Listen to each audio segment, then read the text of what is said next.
एक कदम ईश्वर की ओर। उपशम प्रकरण 73वां सर्ग। दो तरह की अहम भावना ग्रहण करने योग्य है, तीसरी अहम भावना त्याग करने योग्य है।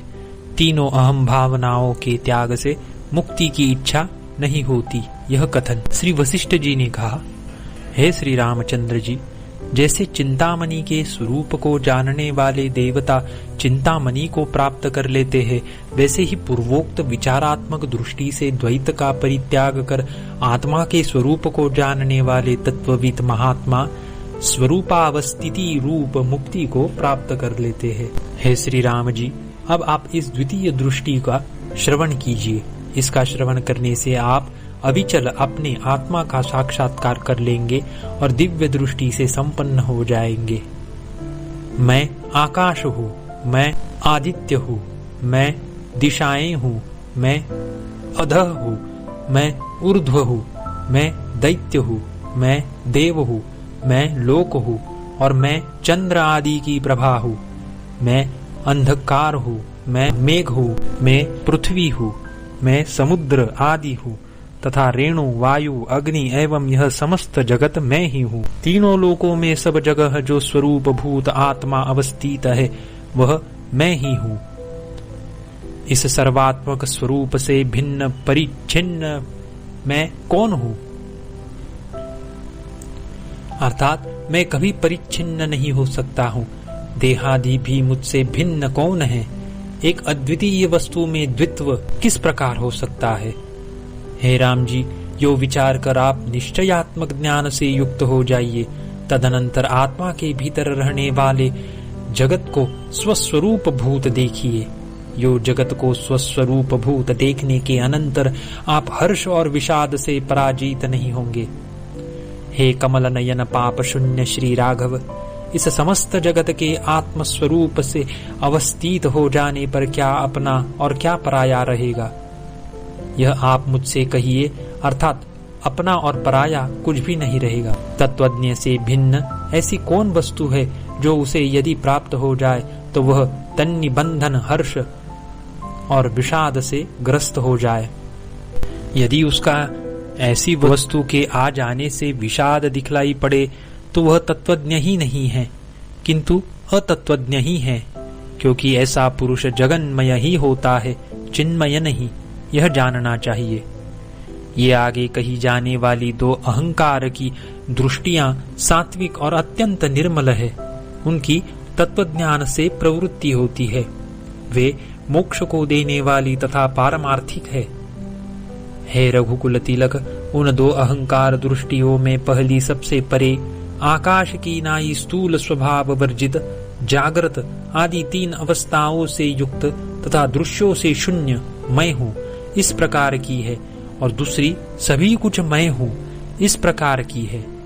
हे पाप शून्य राम जी, इन दो से पृथक एक तीसरी अहंकार दृष्टि स्वभावतः ही न कि शास्त्रतः चली आ रही है। इसका स्वरूप है देह मैं हूँ। इस दृष्टि को आप केवल दुखदायक ही जानिए, न कि विश्रांतिदायक। अब आप इन तीनों अहंकारों को भी छोड़कर जो अवशिष्ट रहने वाला अहम भावना शून्य पूर्ण चित स्वभाव है, उसका अवलंबन कर उसी अवलंबन योग्य वस्तु में निरत होकर अवस्थित रहिए।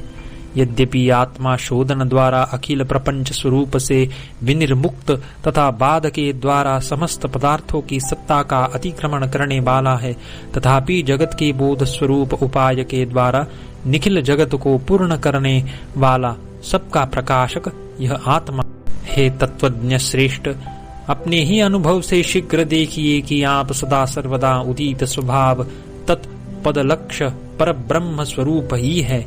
अतः आप देह आदि की वासनाओं से युक्त अहंकार तादात्म्याध्यास का परित्याग कर दीजिए।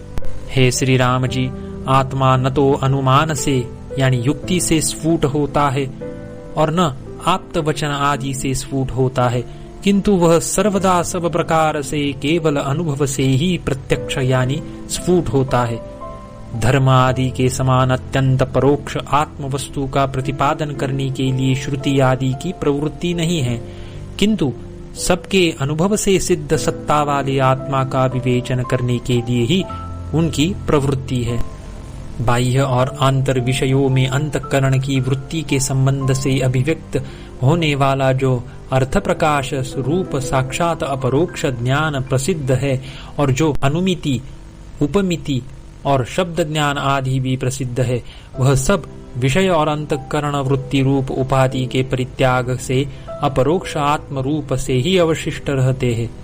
श्रुति भी कहती है, यह प्रकाशात्मक आत्मदेव न तो सत है और न असत है, न अनु है और न महान है, न सत और असत की दृष्टि के मध्य में यानी सत्यासत्य है, किंतु वही द्योतनात्मक देव इस दृश्यमान समस्त जगत का स्वरूप भूत है। आत्मा ही इस प्रकार बोलता है, परंतु वह कहा नहीं जा सकता। ये वाक आदि और उनसे व्यवहृत होने वाले पदार्थ आत्मा से अन्य नहीं है। हे राम जी, आप आत्मा को अनामय यानी अविकारी ही देखिए। यह आत्मा है और यह आत्मा नहीं है। यो जो संज्ञा भेद है, इसकी स्वयं आत्मा ने ही अपने में अपनी सर्वगत शक्ति से यानी माया शक्ति से कल्पना कर रखी है। हे श्री राम जी, वह प्रकाशमान परमात्मा तीनों कालों में सब जगह अवस्थित है। वह यद्यपि सदा नित्य स्वप्रकाश पूर्ण एवं अपरोक्ष स्वभाव है, तथापि सूक्ष्म और व्यापक होने के कारण स्थूल विषयों में आसक्त बुद्धि वाले पुरुष उसका परिज्ञान नहीं कर सकते। सर्ग के क्रम से उत्पन्न भोग्य और भोगायतन आदि अनेक पदार्थों में पर्युष्टक रूपी दर्पण में अपनी मायावश स्वतः आत्मा ही जीव रूप से प्रतिबिंबित होता है।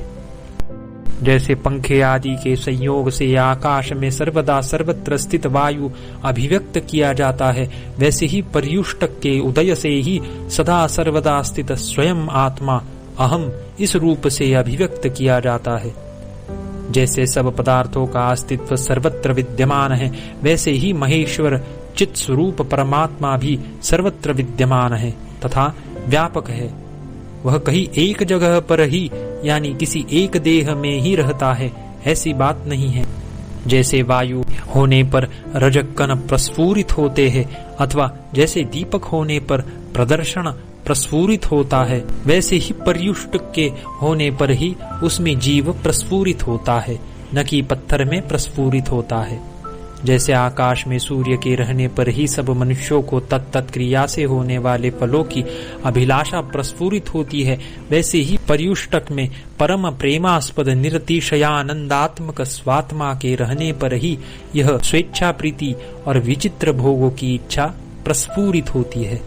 आकाश में सूर्य स्थित होने पर तत्त इच्छा फल में अनुरूप स्थिति रखने वाला यह व्यवहार यदि विनष्ट हो जाता है तो उससे सूर्य में क्या आया, अर्थात कुछ नहीं।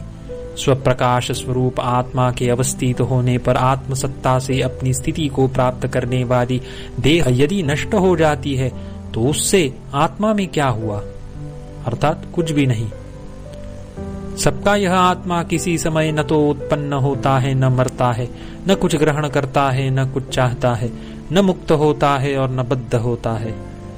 आत्मा के प्रबोध से उत्पन्न आत्मशून्य वस्तु में आत्मभाव को प्राप्त हुई रज्जु में सर्प भ्रम के सदृश भ्रांति केवल दुख के लिए ही है। यह आत्मा कभी भी उत्पन्न नहीं हुआ क्योंकि इसका कोई आदि कारण नहीं है, और यह नष्ट भी नहीं होता क्योंकि उसकी उत्पत्ति नहीं हुई है। वह आत्म भिन्न वस्तु की कभी भी अभिलाषा नहीं करता है क्योंकि आत्मा से भिन्न कोई वस्तु है ही नहीं। यह आत्मा दिशा या काल से परिच्छिन्न नहीं है, अतः कभी यह बद्ध नहीं होता। जब बंध ही नहीं है तब मोक्ष कहाँ से होगा। इससे वास्तव में आत्मा का अमोक्ष ही स्थित है। हे राघव, मैंने पहले जो आत्मा के गुण बतलाए हैं उन गुणों से युक्त ही यह आत्मा सबका है। इसीलिए यह सब लोग अविचार से जनित मोह को प्राप्त होकर चारों ओर रो रहे हैं। हे सुमते, मेरे वचनों से आपने जगत की पूर्वापार रचना का निशेष रूप से भली भांति परिज्ञान कर लिया है, अतः मूर्खता को प्राप्त हुए मनुष्यों की नाई आप शोक मत कीजिए। जैसे गेहूं आदि को पीसने के लिए विनिर्मित जल चक्की आदि यंत्र के द्वारा गेहूं आदि का पीसना प्रवृत्त होने पर पुरुष केवल सन्निधि मात्र से उक्त कार्य को करता हुआ सा पर स्वतः तो काम आदि व्यापारों से शून्य होकर स्थित रहता है, वैसे ही विद्वान को मोक्ष और बंध रूपी दोनों ही कल्पनाओं का परित्याग कर तथा स्वतः समस्त व्यापारों से शून्य होकर देह आदि से व्यवहार करना चाहिए। मोक्ष न तो आकाश की पीठ के ऊपर है, न तो पाताल में है और न भूमि के तल पर है, किंतु सम्यक ज्ञान से चिन्मात्र स्वरूपता को प्राप्त निर्मल चित्त ही मोक्ष है। इच्छा करने योग्य विषयों में अनासक्ति करने से अंतःकरण का जो बोधात्मक वृत्ति से स्वयं क्षय हो जाता है, वही आत्म तत्व को जानने वाले तत्वज्ञ द्वारा मोक्ष शब्द से कहा जाता है। हे श्री राम जी, जब तक निर्मल आत्मा का प्रबोध उदीत नहीं हुआ है, तब तक मूर्खता युक्त कार्पण्य से पुरुष नित्य प्राप्त आत्मा में अप्राप्ति की कल्पना कर मोक्ष प्राप्ति की इच्छा करता है। सर्वातिशायी नित्य आत्मा के ज्ञान को प्राप्त कर जब चित्त पारमार्थिक चिन्मात्र स्वरूप को प्राप्त हो जाता है, तब चाहे 10 मोक्ष रहे तो भी यह उनकी इच्छा नहीं करता। फिर स्वल्प एक मोक्ष को चाहेगा ही कैसे। हे अभव यानी संसार शून्य, यह मोक्ष है और यह बंध है। इस प्रकार की तुच्छ कल्पना का परित्याग कर महात्मा होकर उस मोक्ष रूप आप ही हो जाइए।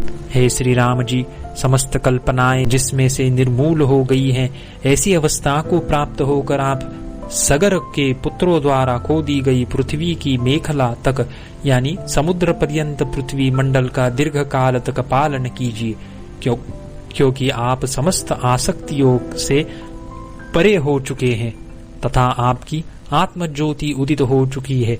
इसीलिए राज्य आदि का पालन आपके लिए किसी तरह से दोष का हेतु नहीं हो सकता। 73वां सर्ग समाप्त।